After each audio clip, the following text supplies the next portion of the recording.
Welcome to Unsilent with your hosts Dave and Brian. This is not another current events podcast. We are digging deeper, diagnosing, and discussing what's really going on today, how we got here, and providing observations for future generations.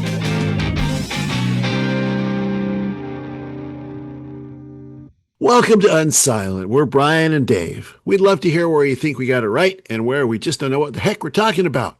You can do that by visiting unsilentpodcast.com, visiting Rumble, where you can see our smiling faces and leave comments for us, or any of the various and sundry social media channels that are all alight and ablaze, Brian, with commentary and news and things that might pretend to be news and who knows what. Well, I did like 93% of the talking last week, so I'm going to let you do the heavy lifting today. There's no shortage of things to talk about, that's for sure. Yeah. Where do you want to start? Just pick a direction. You could find a story. Well, so obviously there's these deaths in Minneapolis. There's the continued, riots there that are going on, and the administration and various people in the administration's response to those things, and then the people's response to the response. I mean, the most recent one, of course, we had was the thing about this news cycle with all these things is the complete framing of it. So depending on who you listen to, ICU nurse Preddy was gunned down by ICE in Minneapolis, or on the other side, far left agitator who was there armed and ready to mow down everybody in his path was righteously killed with 10 shots in Minneapolis. So, there's so many different angles on that. And that one is one of, of course, obviously tragic loss of life, just like it was with the previous one, the previous, what's that? Is that a week ago or a few? Seems like it's they were like a week apart or so. About a week apart. Yeah. So the part of the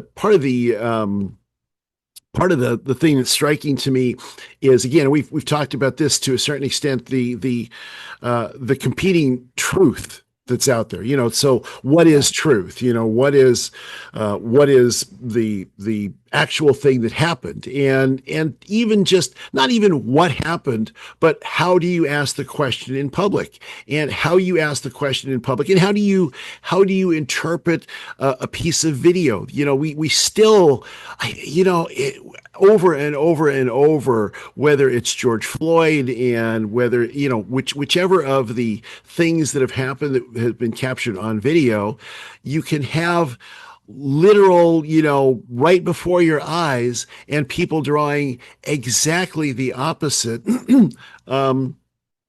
meanings from those things. Yeah. And if you can't even agree on what constitutes reality, then you're done. You're basically done, because there's no even debating on, what does this mean? What does that mean? It's like, no, we have a completely separate set of facts in each of these situations. Yeah. I agree with you. I don't even know how to say I don't know what the right words are. It's so sad that this stuff is happening. I guess I'll start with that. But my two prevailing thoughts after, having a few days to kind of digest this, one was there was videos and slow-mo this and different angles and all kinds of stuff. And right. I watched some of those things, but I don't really think that's the heart of the issue. So the first, I said I had two prevailing thoughts. The first one is, while everyone else is quick to jump to whatever narrative their tribe says they should fight for. Right. I look at this as there is equal parts blame to go around to all the stakeholders. Yeah, of course. I'm a firm believer in the First and Second Amendment. Firm believer in the Second Amendment and the First Amendment, right? And when you go get your concealed carry permit, they give you some guidelines and they give you some rules and they give you some laws. Yeah. Right. And one of those guidelines is um, don't take it someplace where things are likely to get out of hand, Yeah. right? Yeah. Um, then there's rules like it's a good idea if you get pulled over, keep your hands in the steering wheel, tell the police officer knows that you've informed them that you're carrying. And then there's laws.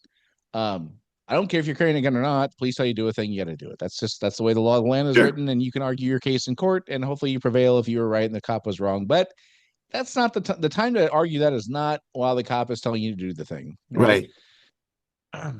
So dumb to take a gun to a place where things can get out of control. Leave it in the car, leave it at home. Like there's you don't have to take it there.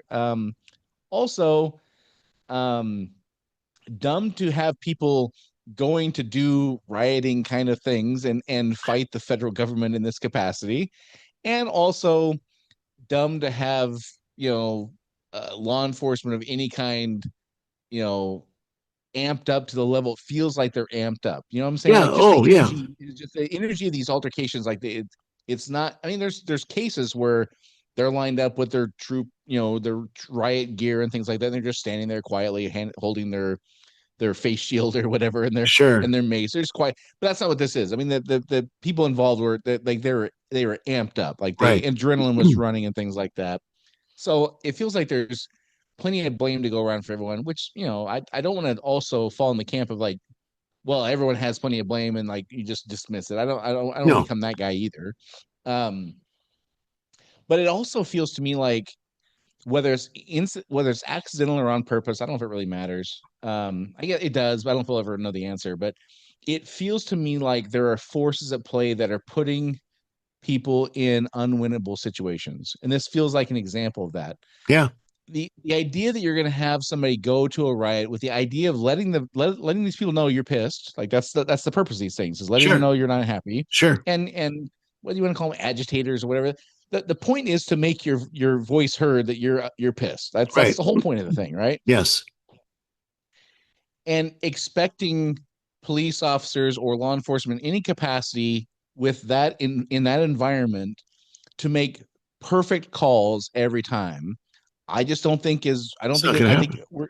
we're setting ourselves up for failure. Right. The videos that went around were in slow motion and different angles. Well, guess who doesn't have slow motion and different angles in this situation? The people right in it. Um, Yeah. right. So it, it's so frustrating because again, whether it's accidental or on purpose, it kind of matters, but it kind of doesn't. It just feels like the entire conversation is a series of putting people in situations that can only go bad. Yeah. Does that make any sense?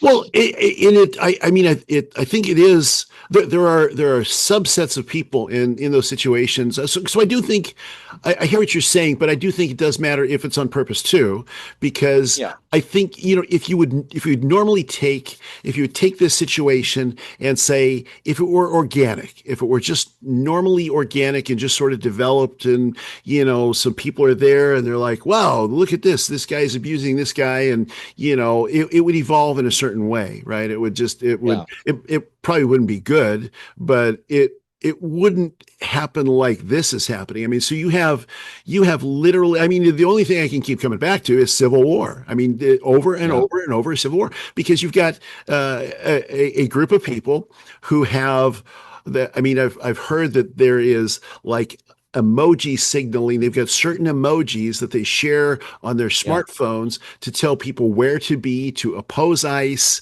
And Yep. and then on the other hand, obviously the folks that are there, the folks that, and I'm not going to judge what happened per se, except I will say that if you got 7 people around somebody or 10 people or however many, and they unload 10 shots into somebody on the ground, Yeah. somebody is amped up beyond where they should be amped up. Just, Yeah. there's just no doubt. And Yeah. so you've got in it, it has there's a lot of intentionality to amp people up on both sides. Who exactly is doing it? Why? I mean, on the anti-ICE side, I can't describe it as anything but an insurrection, right? But I am absolutely not in any way saying that ICE didn't do anything wrong. I see a lot of stuff on social Yeah. media from my side, from my tribe, saying, well, yeah, but if you do this and if you do that, you're going to get shot. It's like, no. No, just no. That's not right Yeah. either. So in how could it go? What if this keeps on like this? I mean, if it keeps on like this, there's only one possible outcome, and that seems Yeah. to be that. Now, on the flip side of that, you've got an unlikely conversation happening between Walz and Trump, right? So that was unlikely, and so amp it down, dudes. That's good. So Yeah. I'm all in favor of that, but yeah, there's got to be a It whole all bunch of I don't intentionality. think it'd be fair not to mention this also. I think it's there are possible paths to reduce the fervor and the stress for everyone Sure. if the state and federal government would just cooperate with each other. Yeah. Much of this would just not be an issue. So that's why I said there's plenty of blame to go around. Like Yep. I can't look at any of the stakeholders in this incident and like, oh, 80% of the blame goes here. I No. think it's fairly equal. Yeah. I think all parties did things that I wish they wouldn't have. Easy Yeah. for me to say, sit where I'm at, right? Um, but you you can't be doxing these guys and like putting things out. We're like calling them fascists, and we're gonna we gotta there's videos now of people like just flat out saying we got to go kill ICE, and like Yeah. you can't do that stuff and expect a human being inside that uniform not to be on edge. Right. Yeah. and and you can't have the energy and being amped up like you were saying and expect the protesters to cool their jets. Like that's No. not gonna none of this stuff is gonna work. Like No. it and it feels like it goes back to something we've talked about before, which is are it feels to me like people are quick to assess the other person's, the other tribe, the other individual, the other stakeholder in this whatever situation. We are quick to determine in our minds their intent, and that trumps logic, that trumps outcomes, that trumps everything else. Yeah. Because they must have been doing it because they mean harm. Like so, Right. all players are saying that the other team meant harm, so that's why this happened. Right. Whether it's true or not, in some cases it is true, by the way. In some cases Yeah. it's not true, by the Sure. way. But we're so quick to just jump to their intent, and that determines whether or not we will open our minds to even acknowledge their position, let alone agree with them. Or even acknowledge that maybe there should be an investigation. I mean, Right. this is the thing on the federal government side, the fact that, immediately Kristi Noem comes out and she's like, he came there with the intent of, I don't remember Right. the exact language, mowing down or Yeah. slaughtering, Some crazy thing like that. massacring. Yeah. I mean, stop it. That's Yeah. stupid. That's just He did a stupid. dumb thing, but I don't think that was his intent. Yeah, and who know, and we don't know. There's no possible, and she can't Yeah. know. She can't know Right. that is the case. Just like nobody can know that, if somebody is coming after me and I think they've got a gun and I think they're going to shoot me, and I fire first, you can't know what's going on in my mind either. We can't know Right. any of these things. And we're so far beyond, we are so far past this idea of, well, let's investigate it. And, let's have, at first it's like, no, the local people, they can't be involved in the investigation because they're all, everybody in Minneapolis, in all forms of government in Minneapolis, they're all corrupt, right? And so Yeah. it's only going to be a federal investigation. Well, no, that's stupid too. That's Yeah. that's ridiculous. You just want to amp it up some more. At every point in this, it's tragic and it is remarkably dumb. Yeah. Just crazy. Yeah. And it feels like the resetting that happens after the fourth turning is we all accept and agree upon a structure and principles and whatever. And because we all have that we are, believe and are somewhat, we will adhere to, we have the ability to give each other the benefit of the doubt. Like Right. like innocent until proven guilty is we give you the benefit of the doubt until the evidence becomes overwhelming that you did not have good intentions or you meant Right. harm or you did harm or whatever it is, right? there's none of that right now. Like No, they're no. on the other tribe, therefore their intent is to do something evil, not Yes. bad, evil, Evil. and therefore whatever happens, hey, that's on them. Right. And that is the exact setup that's necessary for violence and for escalatory, Yeah. actions. That is the exact intent that is necessary for civil war. And, I hate to say that but that's the exact circumstance where that gets set up. I remember in seventh grade, the most progressive teacher, well, top three most progressive teachers I ever had. So this was not some conservative guy by any stretch. He was, even back then, he stood out as being very, very progressive. And he was my history teacher. And he kind of went out on a limb. And I just remember this speak for a number of reasons, but the textbooks told us that the Civil War was because of slavery, right? Hmm. That's what, and when I was growing up, that's what the textbook said. Yeah.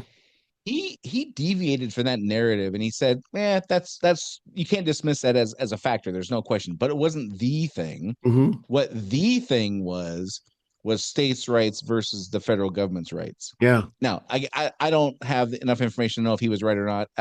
You could certainly make a case, even with my limited knowledge, that they were interconnected. The states that Yeah. had slaves wanted to have slaves, and Yep. the federal government said no. Essentially, is what that was. It's kind of what that was all about, right? Yeah. So they're certainly connected, if whatever. And it just feels to me like this. It's the exact same thing. You look at California and Michigan and not Michigan, Minnesota, Minnesota. Illinois, New York. You got these handful of states are like, we just don't want to abide what the federal government says, and it feels like, even though the specifics are different, we're not talking about slavery nowadays. We're Right. talking about sanctuary status and taxes and what percent of the global population should get free benefits based on what U.S. taxpayers pay and all that. Right. But essentially, you could make an argument without stretching too much, I think, that it really is states' rights versus the federal government's oversight, or whatever you would want to call it. I think there's a great number of people now, more so. I think your teacher was probably forward thinking in that regard, because I think there's a lot of historians that would say to a great extent that was a big factor. I mean, yeah, when I grew up, it was all slavery. Yep. The whole 10th Amendment thing was very small in comparison. But I think there's plenty of people now who would say that the thing that really got people riled up was not as much. I mean, it was slavery, but it was not as much slavery, but it was the secondary, outcome of that, which was, you're telling us how to run our state and you're telling us Right. how to run our lives. And so therefore we are going to fight back in defense of our homeland. And it was always, Yeah. even afterwards, the whole, the whole phrase after the Civil War, the South will rise again. It had nothing Yep. to do in those cases, in those days, with, we want to bring back slavery. It was about, Right. again, we want to bring back our culture. And so and this is where the culture wars, not just here in the United States, but across the world, are all about, the resurrection of certain cultures. I was listening to another, a German podcast today about, I'm kind of a geek. I can't help it. Okay. And they were talking about how the things that are going on. There's discussions of immigration, there's discussions of farmers' rights in all throughout Europe, and there's discussions of pensions and pension ages. But a lot of it comes back to our culture is under attack, and so therefore we are going to push back. And the thing that people will push back most violently on is when you attack their family and their culture. And this is where we find ourselves today, and where the whole, I mean, you see on social media all sorts of redrawn maps. I just saw a redrawn map of the United States with the West Coast being blue, the red stretching up and encompassing Alberta into Canada, and Yeah, I saw a that couple too. of Yeah. you saw that one? Yeah, there's a couple of Yeah. those. It's like, and so there's this sort of realignment. There's all these maps all over the place like that are positing that this is the outcome of all this. So, and every one of those, it seems to me, sets the stage for a mind shift that worsens the situation. I mean, it's just it worsens it and it worsens it, and then you have more of this, and it's a spiral kind of thing that's happening. Yeah. Dangerous. Yeah, it's for Kenny G, the guy 70 years from now that we're trying to explain what this is like. I would just say for me, it is beyond frustrating because there's no clean answer. No. I'm a guy who, 10 years ago, 15 years ago, um, I would not say I was like hard in one direction or the other, but I leaned more towards, you know what? Sometimes law enforcement does things that's just not real Sure. good, Yeah. right? And good could mean a lot of things in that context. That's why I'm using a very generic word there. But Right. sometimes they do jump the gun on things. Like there was the Daniel Shaver thing in Mesa, Arizona, way before I moved to Arizona, where they just executed the guy in the hotel hallway, Yeah. and he's crying and sobbing as right before they execute him. Like, yeah, that's not good. And No. No. plenty of times I've seen or heard stories of police officers, handling traffic stops in ways that's like, nah, Yeah. that feels like overreach to me. So, and also being aware that, you got to have law enforcement and you got to Yep. have somebody to call when your neighbor is beating his wife and Yep. whatever. Like, and I've known numbers of police officers who were just like stand up people. Right. Um, and I know that I just for whatever reason, not because I'm breaking the law. I encountered a lot of police officers in my life. I worked at a gas station where next door was a state trooper office, and I used to do their oil changes and stuff like that. And I just got to know them.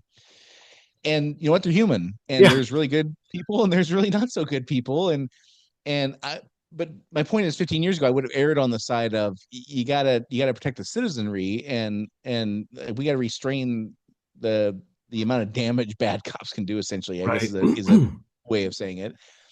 And now it's a real struggle because like you got to have some kind of enforcement of immigration laws, for crying out loud. Sure. We don't have the capacity to have 7 billion of the 9 people on the planet, 9 No. billion people on the planet here. Like there has to be something, and they're going to overreact at times. And we had a number of years where we were way too passive on this stuff, and Right. which set the table for now us having to overreact because the state and federal governments won't cooperate. So you can't transition these people in prisons. They let them go. The states let them go. Then you have to go track them down.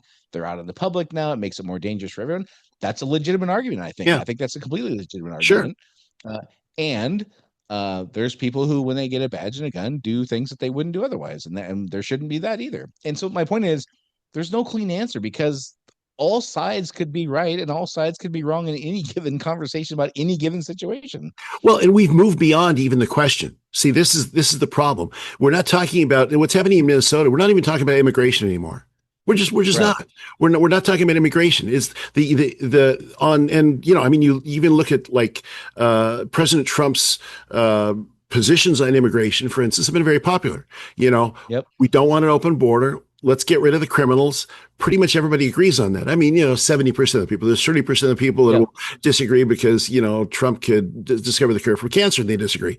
But right. We're not even talking about immigration anymore. Now we're talking about the downstream. We're talking about ICE's Gestapo and Trump as a dictator. So we're well beyond. Well, why is that? What is that? Well, there's just we're so far beyond what started all this that we're in just pure rage and pure anger, and I would say cultural nihilism. I mean, I've heard people talking about the notion of cultural nihilism, where it's like, all we care about, we don't care about principles, and we don't care about, creating or saving a culture. All we want to do is fight, and all we want to do is beat down the people we don't like. That's nihilism. It's just that there's nothing we care about. We're not talking about what's good for my family. We're not talking about what's good for the nation or good for the state, or we're not planning for the future. We don't have 5-year plans. It's just nihilism. And when you get to a point where a society is caught up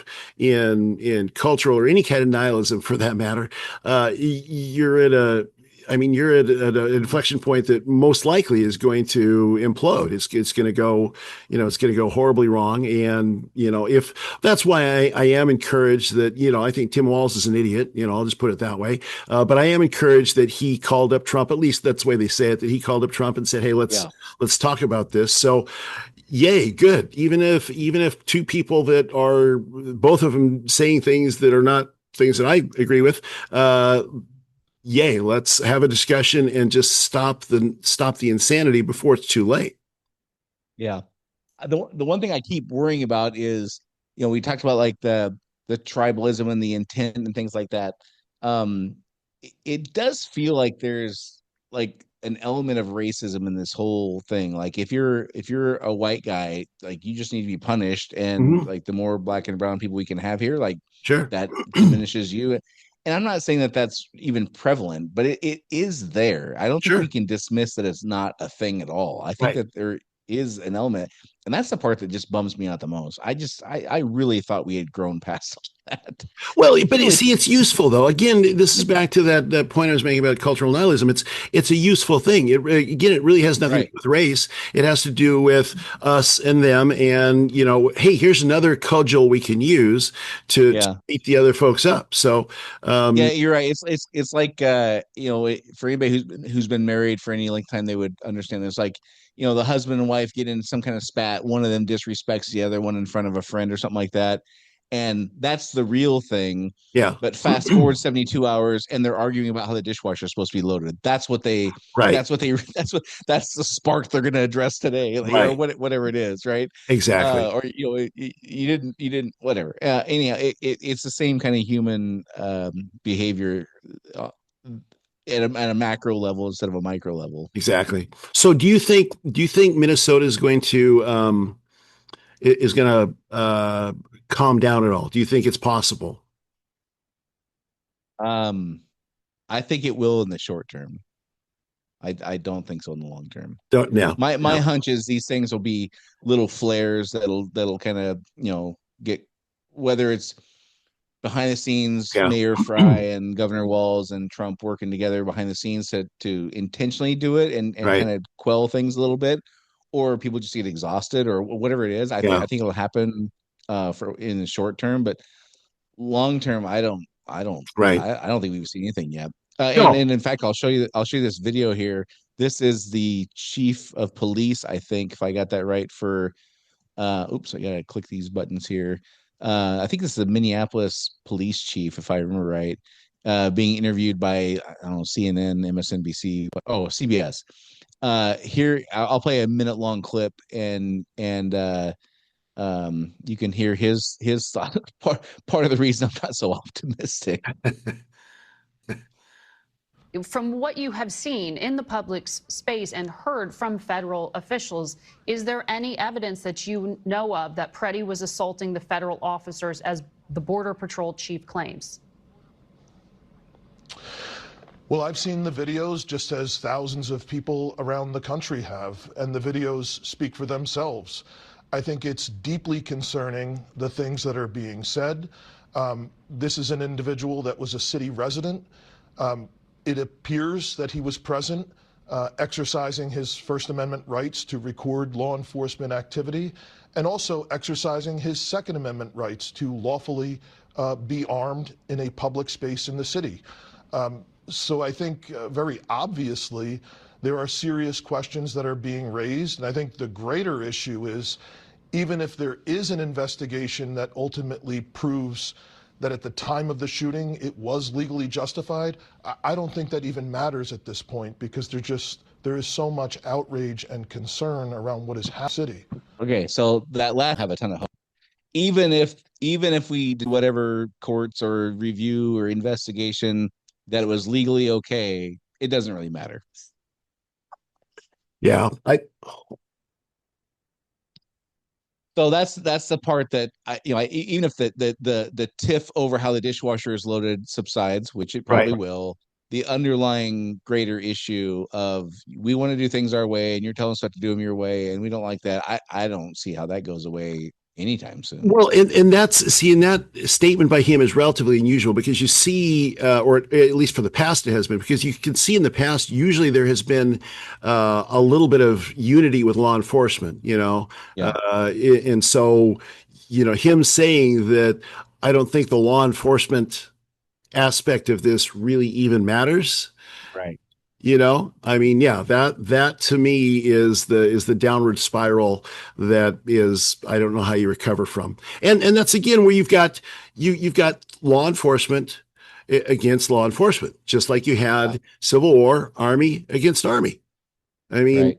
law Well, enforcement. and I would argue we were at least on. It felt like, I don't know what reality was, but it felt like we were on the brink of Minnesota National Guard troops facing off against some Federal kind of troops. federal force that was not Yeah. just, ICE or something. Again, I don't, but it sure felt like things were going in that direction. Yeah. And that is then literal civil war. I mean, at that point, that's Yeah.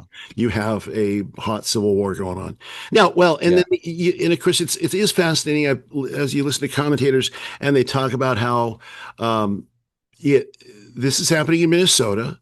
The same stuff, the same actions are taking place. Now, this is sort of on the Republican side. You can say, well, the same actions are taking place in other cities, but we're not having this kind of result in other cities. Why is that?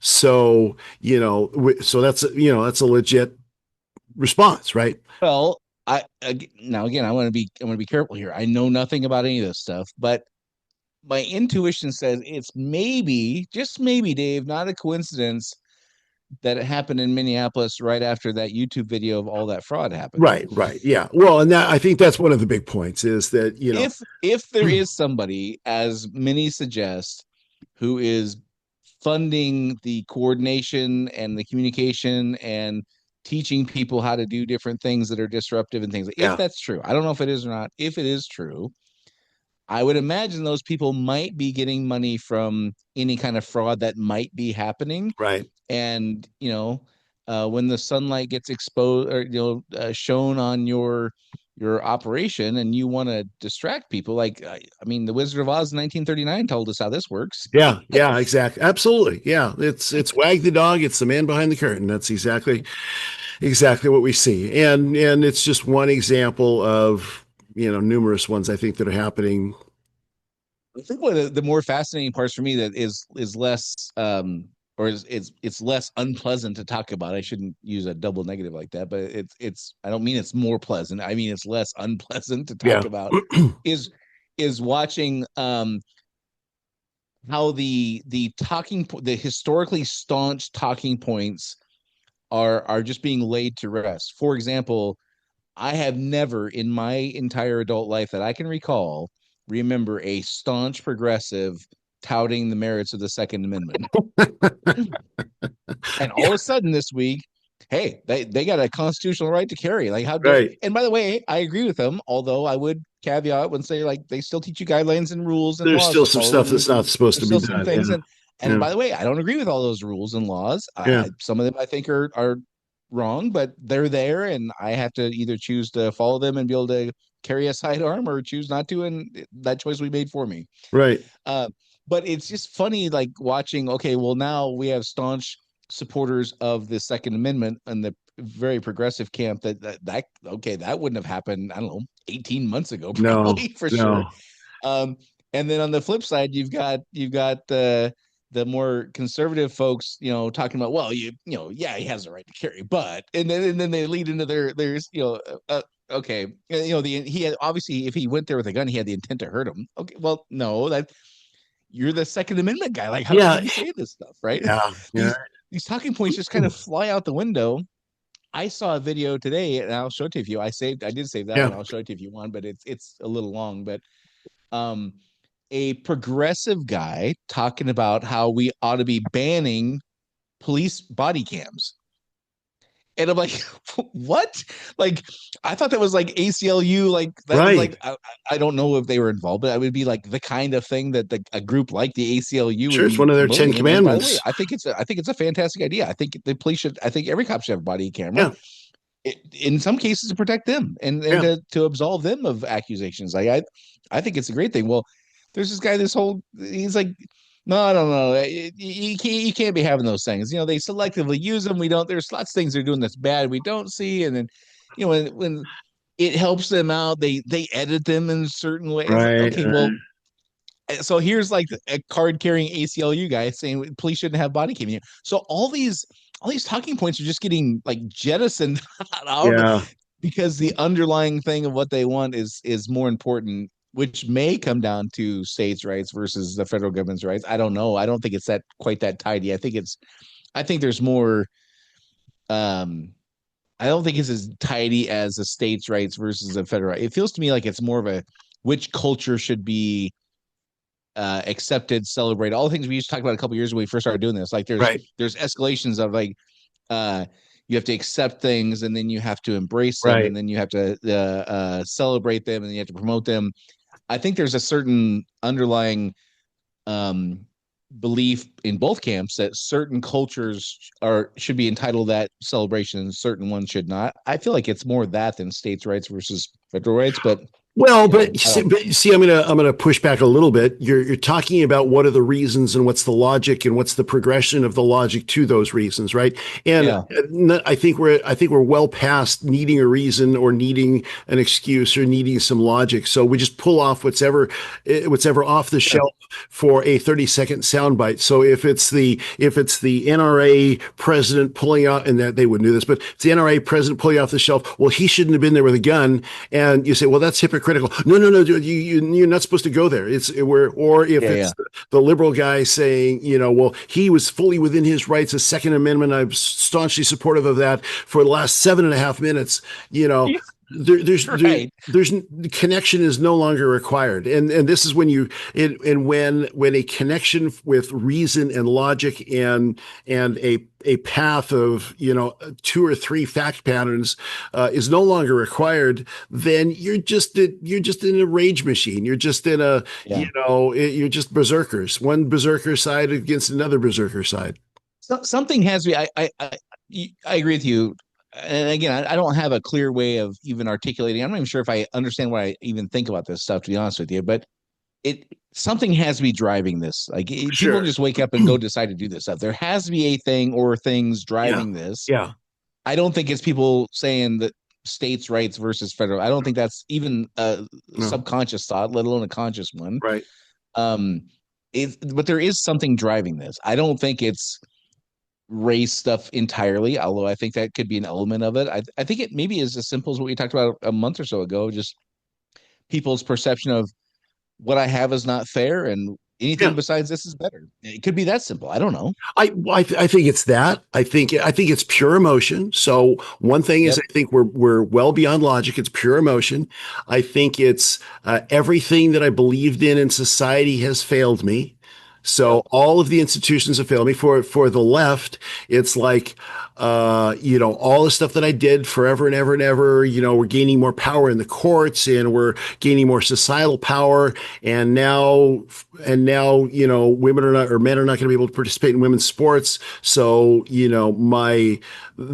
that whole movement has basically collapsed. So that institution has failed me as a leftist. And on the right, all the institutions of state government and the police in Minneapolis, and they've all failed me. So everybody believes that everything has failed them. Now, if everybody believes that everybody's failed them, then what are you left with? You're left with a free for all, and who's going to pick up the pieces, and who's going to rebuild the new thing? It's just force against force. It's sheer will against sheer will. And, and so everybody's trying to build their own edifice.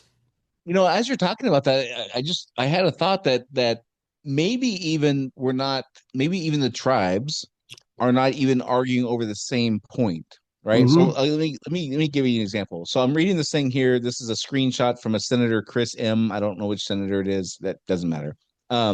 Here's what it says. It's a screenshot of a like an X post or something like that. Quote, somewhere along the way, taxes stopped being about roads, courts, and national defense. They now exist to sustain worthless politicians and to reward the friends, donors, contractors, and constituencies that keep them in power. Money is taken from everyone, filtered through Washington, and handed back to the favored few, all while being sold as compassion. This isn't a revenue system, it's a patronage system. Mm-hmm. And then it goes on to a couple of things. Okay, so you have a tribe that probably believes that. And by the way, I think that there's a lot of truth to what he says there. I agree. Just look at the percentage of taxes we pay now compared to what the Boston Tea Party was about. Oh yeah, pennies. It's laughably different, right? Yeah. Okay, so you have quote unquote our tribe who believes this. Then you have the other tribe who isn't talking about this stuff at all, but it's unfair because the system is set up to let ultra wealthy people have an unreasonable amount of control and power and wealth, and at the expense of the rest of us. Yeah. So they're not even the same talking points, but they're not directly related to each other, Right. but they're not far removed from each other either. So it's kind of like we're arguing in things that kind of pass each other, like ships Yeah. passing in the night kind of thing. I wonder if it's not a singular thing that one side is for this, the other side's against this. One side is adamant that this part sucks, like the thing I just read. Yeah. And the other side is adamant that a similar but different thing sucks, i.e., oligarchs and wealthy people and Wall Street controlling everything. And they're related, but they're not the same thing. I wonder if that's a possibility. I think that's a big part of it, and that's how I think you could also say that you could even have agreement on certain aspects of things with both sides. They just depreciate one or the other. It's like, yeah, everything you just said is true, but it doesn't matter because of this. Because my issue is bigger. My issue is more important. The thing I care about is more.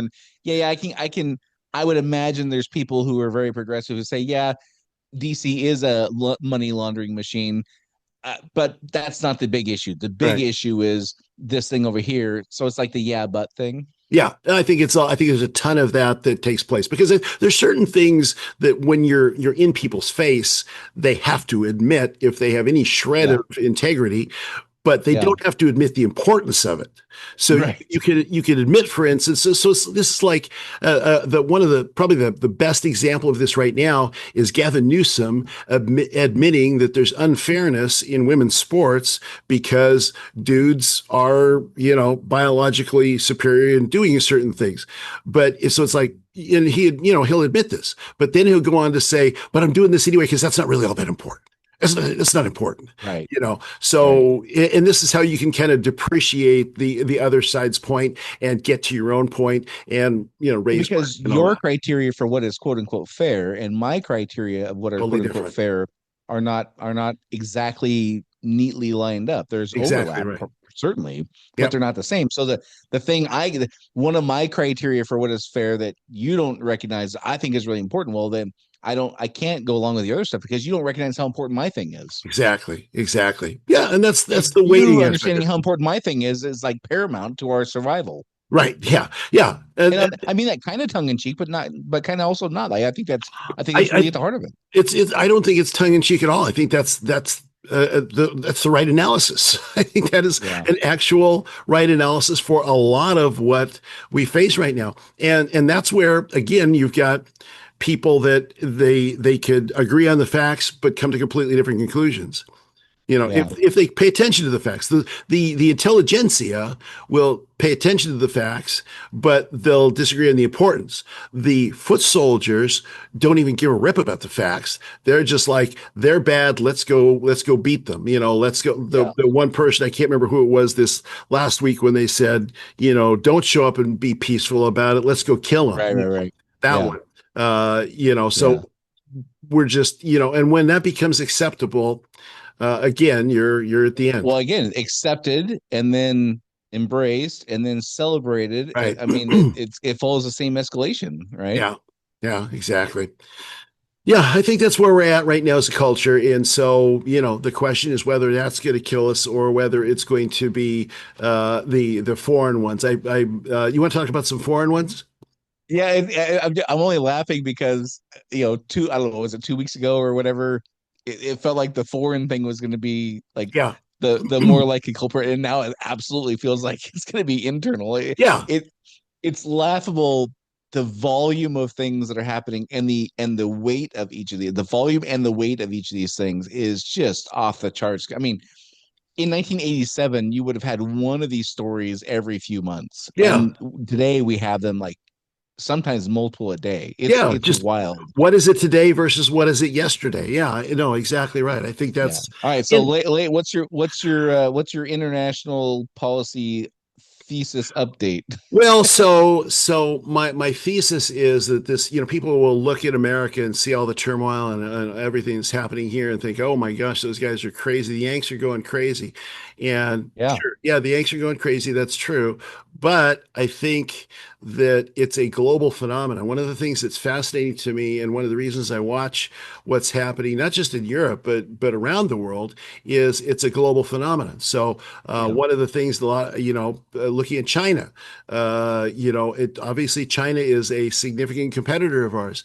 Xi Jinping just fired he's got one general left, one general in charge of the PLA, of the People's Liberation I Army. like how you use the word fired. I don't know if that's what they would call it. The guy who was Well, hauled off and he's been retired, so we don't, they're fired and then they're retired and then they go off to the country and then nobody hears from them again.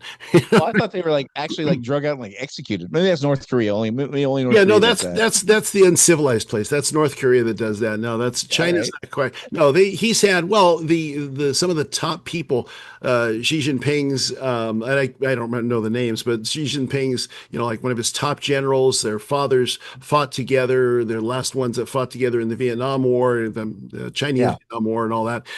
He just got sacked. Now he hasn't been, to our knowledge, at least, killed, but he's been fired. Now that leaves one general left in charge of the entire, PLI, People's Liberation Army, which is a massive, massive army. And that guy happens to be a security guy. So what you have in China now, and the speculation is, and I'm not a China expert, I just like to listen to some of those people. The speculation is that she is getting paranoid about, people that have power, and dictators happens with dictators. Yeah. And They do that. yeah, because it's like, who's gonna come after me? She's getting old. Because Marcus Aurelius' story probably It probably resonates. follows him around. Yeah.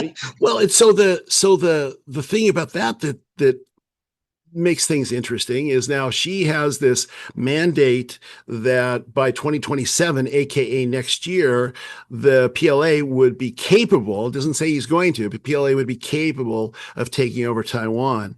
Now, and of course, she being old, that he's got to be thinking about that at the same time. So what you have then is the world's second most powerful military. They're still not as powerful as we are, to all of our, at least to my knowledge, Yeah. at least. But the second most powerful military on Earth could be in a state of complete disarray. Maybe not complete disarray, but very, very, very, very dangerous. The reason that we survived the Cold War with the Soviet Union is they didn't want to die. We didn't want to die. Mutually assured destruction. MAD. That was the whole idea behind that. When you have a single dictator who's feeling threatened, that they're the ones that are most likely to do crazy things. And of course, to the north, you've got Putin, who also is old. The baby boomer dictators of the East. Yeah. So you've got that happening all at the same time. At the same time that the most popular parties in Europe are the right-wing parties, some of which, I'm a right-wing guy, but some of these right-wing parties in Europe are sympathetic towards Russia. They're sympathetic towards Putin. Some of them aren't, some of them are. So this phenomena that we're witnessing here in Minneapolis is present to some degree. This craziness, this is a global craziness. And if you have the fourth turning, you've read about that. If in the 90s, the original book talked about some kind of counterbalancing between the turnings in the East versus the turnings in the West. There seems to be more of an alignment now. Yeah. So that we're all going. It's America's gift to the world, Dave. And we synced up our cycles. We synced up our cycles. It's like a couple of women living together in the same house. That's right. That's right. You shouldn't have said that. But so let me throw a curveball at you here, because I heard somebody explain this, because I don't understand the Chinese government all that well, but they were talking about both historical and common situations where they were describing something, and might have been Korean War, might have been more recent. I don't remember the details, but if you're a commander, you're a company commander for the Chinese government or the Chinese army out somewhere, Vietnam or whatever, Australia, whatever, wherever you're at, and you have to run things at the flagpole. Like, you got a thing happen, and we got to run at the flagpole. The way they were describing this was, if you're in the Chinese army, you don't run it up to like the Joint Chiefs like we do here. You run it up to the leader of the party. So it's not a military strategist you get permission from. It's a Communist Party figure you get. Okay. Right. All right. So what they said was like there's specific instances where China quote unquote lost on the battlefield because they were waiting on some bureaucrat, party guy to give them an answer, not a military guy who's like, well, of course you divide and conquer or whatever. Like they were waiting on Communist Party dictates, not military strategy dictates. Does that make sense? Right? Okay. Yes. So he just ousted all these generals, by the way, all are the ones who had military experience. Yes. So now we have people who are replacing them who don't have military experience. Right. So you could make an argument that actually this is going to be better for the U.S. because now you have these people who have no battle experience or whatever. But to your point, these people also don't know the limitations of military things, and they're going to do things more aggressive or whatever than military strategists would have or whatever. Right. So I mean, who knows what's going to happen? But am I articulating the chain of command correctly? That's sure. Yeah, I think to understand, and again, I'm not an expert, but to understand, the whole structure of things there, the party is everything. Everything, the first role of Xi Jinping is as the party chairman. So everything else flows from that. And so, the some of the speculation about the generals that are ousted is that they're obviously in the party. You can't get to that high position without being part of the party. And if they are in a situation where they are gaining more control or more power within the party, then next year, as Xi Jinping comes up once again for election to the chairmanship, et cetera, he wants it, party until he dies. And so them getting ousted, especially when they're his good friends, is more of a party thing than it is, because they are the ones, as you said, they're the ones that have combat experience. The younger ones who are, the other thing is these guys that got ousted, like the top guy was 75 years old. So they're they do it the same way we do here. The baby boomers aren't going away. They don't want to die. You know? But that same issue exists, and as a result of that, it's worse because the party's doctrine is the party's religion. The party is a religion, right? It's not as much of a philosophical thing. In fact, it's more of a religious kind of thing in the truest sense of the word.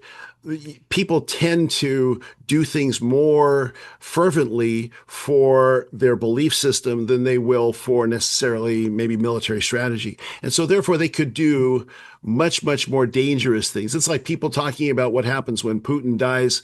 Oh, well, that'll be good. People tend to assume in the West that if Xi Jinping dies or if Putin dies, the moderates will take over and we'll be friends and it'll all be good. Not necessarily. Yeah. A lot of the smart people say no. I hate to circle this back around, but as you were describing that communism's more of a religion, it clicked in my head that maybe what we describe as far as our internal stuff is it's really religious war, not in like Christians versus Muslims, not in these defined known religions. But if you look at, again, I'll use the progressive woke, the terminology is kind of thrown around. You could make an argument that's a bit of a religion, and then the conservative nationalists, you could make an argument that's kind of a religion. And kind of like the Catholics and Protestants went to war for how many centuries that was. They both believed in some parts of each other's religions, right? But there's elements that they disagreed enough with that they would go to war over, right? I think you might answer my question about what are we really? Maybe it's like it's a pseudo religious war. Well, I think it is because so again, a lot of what you and I've talked about over these years that we've been doing this is what's human nature, right? And so part of human nature, there's a religious component to human nature. It's always been in every culture, has always been. That's why it's like, the Enlightenment was we're going to get rid of religion and it's going to be just the mind and all this. Never happened. Never. It's not going to happen because that's just. Well, and you could make the argument that is a religion. Yes. If you or use a different word to describe, philosophical, ideological, eternal moral, like, okay, use a different word than religion, because Right. people, when they hear religion, they think, Catholic or Mormon or Muslim or what. Okay, well, there's the religious concepts, like you talked about when we first Yes. started doing this. You have to have an element of, you have to have an evil, and Yes. you have to have like rules and guidelines you abide by. Okay, Right. well, all these ideologies have that, even though they're not quote unquote religions, but they Right. have, they look like a religion, they act like a religion. We just don't call them a religion. But Right. that seems to make it more simple in my mind about, even though, again, it's not Christian versus Muslim or Jew versus Muslim or whatever, but it is like a religious war, kind of It's the internal based, stuff. the principle is basically the same, and it also explains the fervor, I think, that you have, Yeah, because 100% explains you that. you look at the folks in Minneapolis, the way that they're going after these things. People will die for religious principles. They usually won't die for necessarily political philosophy. I mean, it's like Right. lower taxes, burn me alive. Yeah, No, yeah, that's yeah. that's not going to happen. So Yeah. I think it is to a great extent. And you think about the Working Civil on. War, like, the some of the, read the letters of the Confederate generals. Yeah. They were very religious, and they Yes. thought they were doing what God commanded of Yeah, them. they were doing God's And work. Yeah. I would argue the same modality is happening in the quote unquote progressive left and the conservative right nowadays. Like that, Yeah. it's the religious aspect of it, even though they're not defined religions. The religious aspect of that Right. answers all my questions. Yeah, the human, sort of that human portion of the brain where religion lives, if you want to call it that, that's what's being triggered. I think Well, that's it's true. what's fair, what's right, what ought to be, what should consequences be, what is the evil that we have to fight. Like, it Right. answers all those What questions. Yeah, explains the world? What should the world? Yeah, what should the right. world be like? Exactly. 100%. Yeah, All right. Well, you gave me some clarity. I appreciate that. I'm here for you. If you're interested, if those listening in our modern time have given me more clarity, we'd love to hear where you think we got it right and where we got it wrong. And you can do that at unsilentpodcast.com. You can also go to Rumble. They have a great comment section there. Dave and I are trying to explain to future generations what it's like to live in this time. And we can't do that alone. We'd love to hear what you have to pass on to future generations and tell us where we're completely out of whack and where we got it right. So until next week, this is Dave and Brian signing off. See you next week.